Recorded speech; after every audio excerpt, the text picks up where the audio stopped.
What is going on there today, guys? Okay, so look, I wanna kind of give you my opinion on what I think is happening going into 2020 with the Democrat Party and the 20 some odd nominees we've got going forward, and how it is being affected by the left and the DNC, your standard Democrats, the Democrats as a party versus the left, because there is a divide there, as we know. There are aspects of the left in this country that for about the last 4 years have just started shooting hardcore straight to the left. And there are a lot of people in not just the Democrat Party, but people outside of the Democrat Party, donors, people in big tech, people with money, people in Hollywood. There's a lot of driving force behind this push to drive the Democrats as far left as they possibly can. Now, that's not coming from the DNC. Right now, the DNC is still controlled by your old school Nancy Pelosi types. But there are a lot of people, a lot of new blood being inserted into the Democrat Party, and a lot of outside influences, as I said. You've got your people who are now activists within the Democrat Party, not really politicians. I don't consider AOC a politician. She was somebody that was handpicked and put in place to be the face of activism on the left. Same thing with Ilhan Omar. These people are activists, not necessarily politicians, even though they are in Congress. And right now, with this divide going the way it is, I think you've got the DNC with these 20 some odd candidates that want Joe Biden.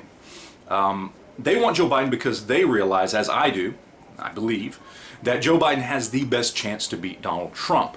I believe he, out of all the candidates, is the most likely to be able to take Donald Trump in any sort of head-to-head, in debates, that kind of thing. Because even though he's not really, he is perceived to be much more middle of the road than everyone else. He's perceived to be much less radical. And he is honestly less radical and more middle of the road than most of the other candidates, because they've all taken that hard left-hand turn, and he hasn't quite done that yet. Almost, but not quite yet. But he is the type of person that can flip some of those swing states that Trump won last time, whether it's Wisconsin, Michigan, Pennsylvania, potentially even Florida. He actually has a chance to do that. Most of these far left-wing radicals don't have they just don't have what it takes to swing Pennsylvania around, to swing some of those blue-collar or moderate votes back to the Democrats. So what I've been saying for a long time is, if you want Trump to win, you should hope that the Democrats basically nominate the most radical leftist that they have. If you want the Democrats to win, you probably should elect or should nominate Joe Biden.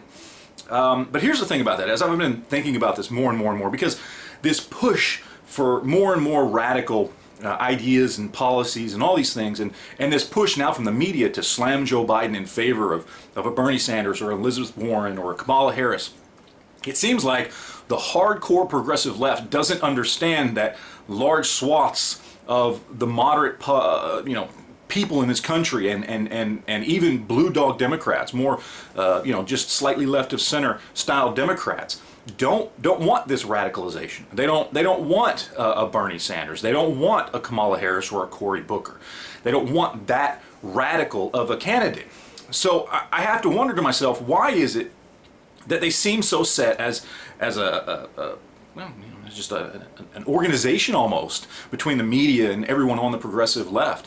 Why do they seem so dead set on pushing Joe Biden out of the way, the candidate who has the most likely chance to beat Trump? Why do they want to push him out of the way? Well, I believe, personally, going into 2020, they're playing a game. They want to run the most radical left-wing person they can, and then they're willing to take the chance that if that person loses because the country's not ready to vote for Donald Trump yet, or vote for whoever that person is, that radical person is against Donald Trump, that they'll still have another 4 years of Donald Trump. Yes, but they'll also have another 4 years of having a man in office who riles up their base. 4 more years of hardcore left-wing radicalism. And then, to be sure, whoever the next president is after Donald Trump, whether that's in 2020 or in 2024, will more than likely be a Democrat. Are they willing to take that chance? Are they willing to wait that long? Are they willing to say, you know what, let's push Joe Biden aside because he's not radical enough. Putting him in that position right now isn't going to satiate our base. It's not going to help us rile up all these people that we have out there, all the masses out there, and really satisfy what we as progressive leftists want to accomplish. So we take the chance. We put the most radical left-wing person we possibly can up against Trump. Maybe that person actually does win, and then we get what we want now. But if he doesn't win, we get 4 more years of Donald Trump, orange man bad, the face with which we can use to propel even more nutjob left-wing activism because they have somebody they can hate. And then in 2024, the party's even more radical than it already was, and they more than likely will win whoever ends up being nominated for the Republicans. I think that's what we're looking at here. I think they're willing to take the chance of 4 more years of Donald Trump because 4 more years of Donald Trump will mean 4 more years of hardcore left-wing activism. It will rile up the base. It will take everything, that sharp left turn, and just keep on driving left.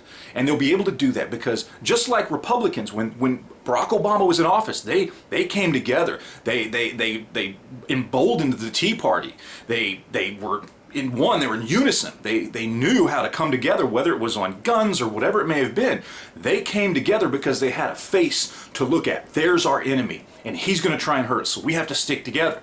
The minute that was gone, the Republicans kind of went off on their own little corners and whatever, and aren't really, joined at the hip anymore like they used to be. This is a chance for even further radicalization of the left.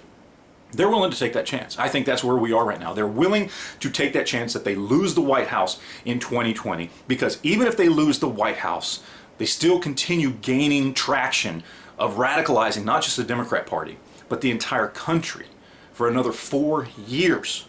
Think how many kids are going to go into college, okay, and be taught orange man bad, right wing equals racist. How many people in that 4 years are going to go through college? How many hundreds of thousands of kids over the course of those 4 years are going to continue to get radicalized at their college campuses? This is a win for the left no matter what happens. They put up the most radical person they can. Win or lose, the left still wins.